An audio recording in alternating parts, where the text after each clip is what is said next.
શરીર જે છે એ ધર્મનું સાધન છે. શરીર વગર કોઈ પણ ક્રિયા થઈ શકે નહીં. કોઈ પણ ગતિમાં ગયા, ગમે તે જાતિમાં ગયા, શરીર વગર આપણે રહી શક્યા ખરા? એક પણ ગતિ, એક પણ જાતિ ક્યાંય શરીર વગરની છે ખરી? ચારે ચાર ગતિ જોઈ લો, પાંચે પાંચ જાતિ જોઈ લો, શરીર વગર આપણે ક્યાંય રહી શક્યા નથી. સૌથી વધારે રાગ કોનો હોય? શરીરનો રાગ હોય કે પતિદેવનો રાગ હોય કે પત્નીનો રાગ હોય કે ધન સંપત્તિનો રાગ હોય? શેનો રાગ હોય? સૌથી વધારે શરીરનો રાગ આપણને સતાવે છે.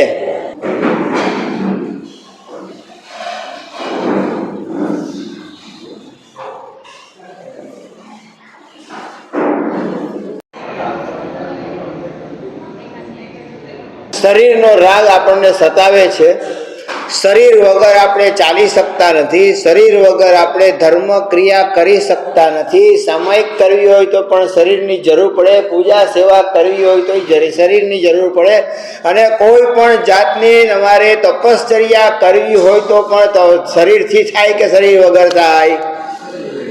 શરીરથી જ થવાની છે. વર્ષી તપ કરો છો, ક્યાં સુધી કરશો?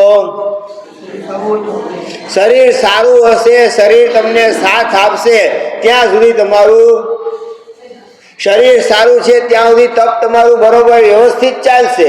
પણ શરીર બગડશે તો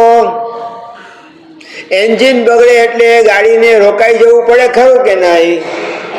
એમ શરીર ખોટવાઈ જાય ને શરીર રિપેરિંગમાં જાય. ગાડી માટે ગેરેજ છે તો શરીર માટે હોસ્પિટલ છે. ફરક આટલો જ છે ને.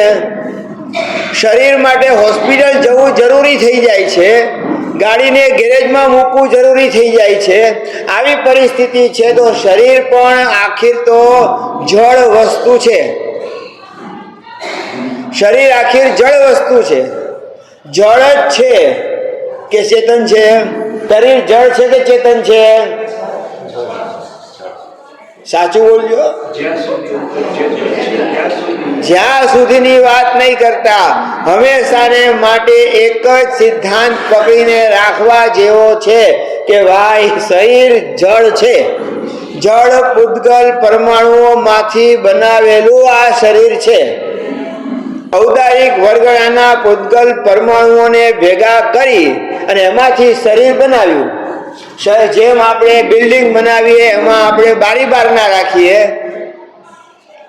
બારી બારણા વગરનું બિલ્ડિંગ લાગે ખરું? સારું લાગે? કોઈ પણ બિલ્ડિંગ હોય બારી બારણા વગરનું હોઈ શકે ખરું? કોઈ પણ શરીર હોય પરંતુ બારી બારણા વગરનું શરીર હોઈ શકે ખરું?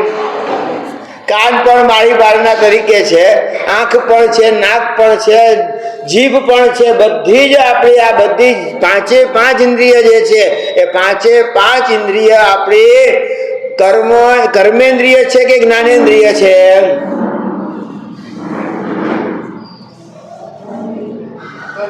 બોલો. પાંચ ઇન્દ્રિય જે આપણને મળી છે એ કર્મેન્દ્રિય છે કે જ્ઞાનેન્દ્રિય છે? કર્મ બાંધવા માટે પાંચ ઇન્દ્રિય મળી છે કે જ્ઞાન પ્રાપ્ત કરવા માટે? હવે બોલો, હવે સમજાશે. કર્મેન્દ્રિય મતલબ કર્મ ઉપાર્જન કરવા માટે મળેલું સાધન, તે કર્મેન્દ્રિય. અને જ્ઞાન ઉપાર્જન કરવા માટે મળેલું સાધન તે જ્ઞાનેન્દ્રિય. તો ઇન્દ્રિય શેના માટે છે? કર્મ બાંધવા માટે કે કર્મ ખપાવવા માટે કે પછી જ્ઞાન મેળવવા માટે? ત્રણ વસ્તુ થઈ ગઈ. કર્મ બાંધવાની છે, કર્મ ખપાવવાનું છે અને પાછું જ્ઞાન પ્રાપ્ત કરવાનું છે. પાંચે પાંચ ઇન્દ્રિયનો ઉપયોગ અમારે અત્યારે શેના માટે કરીએ છીએ?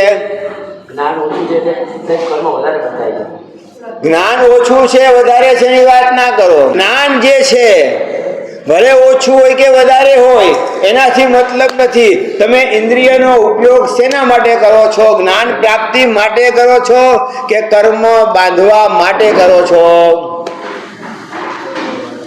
વાત સમજાય છે? જ્ઞાન જે છે, આંખનો ઉપયોગ જોઈને આપણે જ્ઞાન પ્રાપ્ત કરવાનો હતો કે કઈ વસ્તુ કેવા પ્રકારની છે, કઈ વસ્તુનું રૂપ સ્વરૂપ કેવા પ્રકારનું છે, આટલું જ્ઞાન પ્રાપ્ત કરી લેવાનું હતું. પણ જ્ઞાન પ્રાપ્તિ પછી રાગ દ્વેષ થાય છે કે નથી થતા? વસ્તુ જોયા પછી રાગ દ્વેષ થાય છે કે નહીં? વસ્તુ જોયા પછી એના ઉપર રાગ પણ થાય છે, દ્વેષ પણ થાય છે. કોઈના શબ્દ સાંભળીને, કાનથી શબ્દ સાંભળ્યા પછી રાગ થાય છે, દ્વેષ થાય છે, ખરો કે નહીં?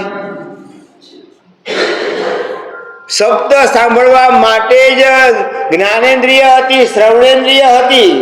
શબ્દ સાંભળીને જ્ઞાન પ્રાપ્ત કરી લેવાનું હતું કે કોણે કેવા શબ્દો વાપર્યા છે. બરોબર છે? અત્યારે તમે શ્રવણેન્દ્રિયનો ઉપયોગ કરો છો કે રસનેન્દ્રિયનો ઉપયોગ કરો છો? અત્યારે શ્રવણેન્દ્રિય, કર્ણેન્દ્રિયનો ઉપયોગ ચાલુ છે. એટલે હું એકલો બોલું છું, તમે બધા સાંભળો છો. મારે બોલવામાં મગજ શક્તિ પણ કામ લગાડવી પડશે ખરી કે નહીં? શું બોલવું, કેટલું બોલવું, ક્યારે બોલવું, કઈ રીતે બોલવું, કયા શબ્દો બોલવા, આ બધું જ મારે પહેલા નક્કી કરીને વિચારતા બોલવું પડશે. વિચારીને પછી બોલનારાએ પસ્તાવવું પડે કે પસ્તાયા પછી બોલવાનું? વિચાર્યા વગર બોલી જાઓ તો પસ્તાવવું પડે કે વિચારીને પછી બોલો તો પસ્તાવવું પડે?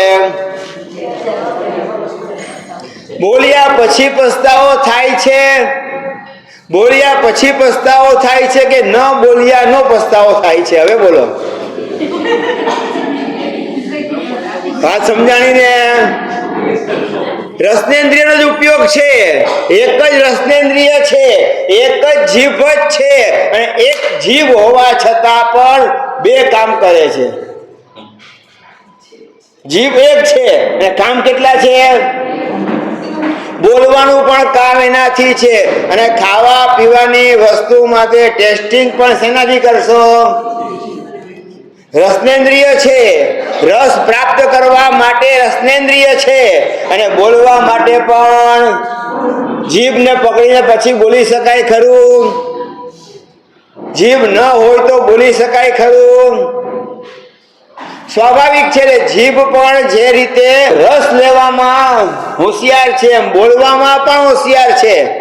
એટલે બે આંખ હોવા છતાં પણ એક જ કામ કરે છે, બે કાન હોવા છતાં પણ કામ એક જ કરે છે, નાકના બે પમણા હોવા છતાં પણ કામ એક જ કરે છે, અને જીભ એક હોવા છતાં કામ. ખતરનાક કોણ થયું? સમજાય છે? વાત સમજાય છે ખરી કે નહીં? ખતરનાક કોણ થયું? કાન ખતરનાક છે, આંખ ખતરનાક છે, નાક ખતરનાક છે કે જીભ ખતરનાક છે? જીભ કેટલી ખતરનાક છે? માટે 32 ની વચ્ચે રાખી. કેટલાની વચ્ચે? 32 ની વચ્ચે રાખી. એટલામાં સંતોષ ન થયો, ઉપર હોઠ આપ્યા. બરોબર છે કે નહીં? હોઠ સીવેલા હોય, વિચાર કરો તમે. હોઠ પણ છે, દાંત પણ છે, અને એની પાછળ જીભ છે. હવે છતાંય કાબુમાં નથી રહેતી. બોલવામાં પણ કાબુમાં નથી રહેતી, એમ ખાવામાં કાબુમાં રહે છે? સાચું બોલજો. જેટલાય વર્ષી તપ કરે છે, ખાવામાં કંટ્રોલ રાખો છો ખરો? હવે નહીં બોલે કોઈ. જે ખાવા જેવું છે તે જ ખાવ છો કે ન ખાવા જેવું પણ ખવાય છે? નહીં બોલે.